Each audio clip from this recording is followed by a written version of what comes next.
Alrighty, so what do I recommend and use for solo forcing the Prophecy Dungeon? I highly recommend that this solo run is done on a Warlock, since it's the easiest and most consistent of the three classes. Well can be used as a panic button, which is what I use most of the time, barring 3 sections in the run. Well also negates the Goblin Overshield in the first encounter, which makes for a really easy one phase. Throughout the whole run, I only switch 3 pieces of armor and rotate weapons on a per encounter basis. Transversives are the best choice for Warlocks, since you are always on the move in this dungeon, and being reloaded without stopping is almost essential. Firstly, let's go over mods. On all weapons, I use a Taken spec mod, since every enemy in this dungeon is taken and it's just a flat damage increase, and there is no reason not to use this where you can. Make sure you have both Taken Barrier and Hive Barrier, as they stack with each other but not in the usual way. Destiny mostly multiplies, but in this case these mods actually add to each other, so it's 40% damage reduction from just these 2 mods alone. I then use 2 major resists, 2 concussive dampeners and 1 boss resist. There is no reason to go past 2 of each, since after 2 you get diminishing returns, so it isn't really worth it. Concussive dampener helps with the Taken Knight fire attack, which can really break a run. I only use the 1 boss resist throughout the run, since the bosses in all encounters are the least threatening thing in the room.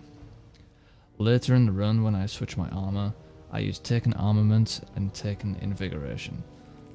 Armament is a must, as it ensures you always have heavy ammo. That paired with the grenade launcher ammo finder should see you through the whole run with ammo.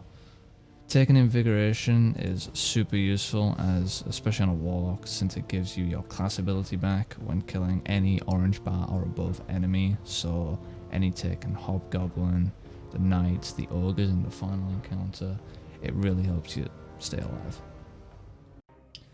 Now that mods are out of the way, let's go over the loadout for each encounter. The first one being the Phalanx Echo. I use Mountaintop, Recluse and Falling Guillotine. This is my role.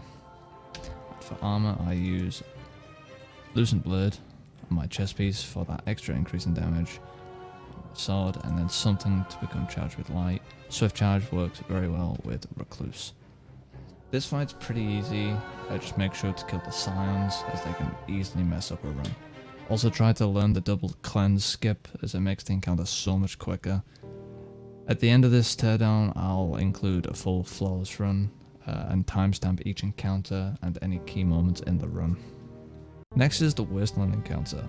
Before going through the portal, I like to switch my Mountaintop to my Long Shadow to deal with the 3 hobgoblins that spawn with each set of blights, and then switch to Anarchy. 1 Anarchy shot on each blight is enough to kill it, but adding 2 will not kill it. The way Anarchy works, the damage is weird. Then I like to switch my armor. After this, I won't make any more armor switches in the run. So this will now include Taken Armaments with Enhanced GL Loader to help with Mountaintop and Anarchy, double GL Reserves with my Hive Barrier, and then we introduce Taken Invigoration with Bomber and Recuperation. Bomber really helps with the healing nades on well, so is really useful for staying alive. The next encounter is the Cube Room, although I think Bungie's definition of cube is slightly skewed from mine, as it always seems to take more than 6 cleanses to reach the bosses. Anyway, the armor will now stay the same for the rest of the run, so we won't be going over that. I like to switch Long Shadow for Mountaintop and Anarchy for Xenophage.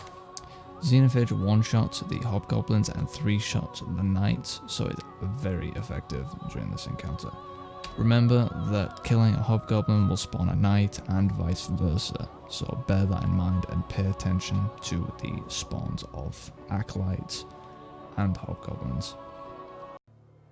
After the cube is finished, I like to switch to Teardown and a sword for the Hot Wheels / Rainbow Road encounter.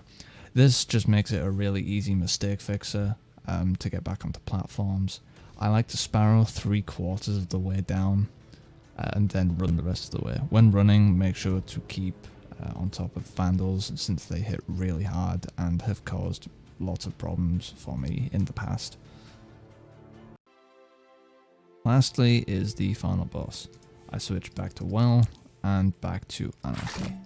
This setup allows for a very comfortable 3-phase and lets you prioritize staying alive. During the encounter, make sure to keep on top of Scions before they become a real problem, and also the Ogres after you cleanse one of the corners of the room. During DPS, make sure to keep sticking the boss with an Anarchy, but the priority is always to kill the Hobgoblins when they spawn. If all goes well, you should get it down pretty quickly and get a real nice Ghost Shell, Emblem, and Sparrow at the end of it. For the rest of this video, I'm going to include one of my flawless runs as an example. I hope the short guide helped, and I'll catch you all later.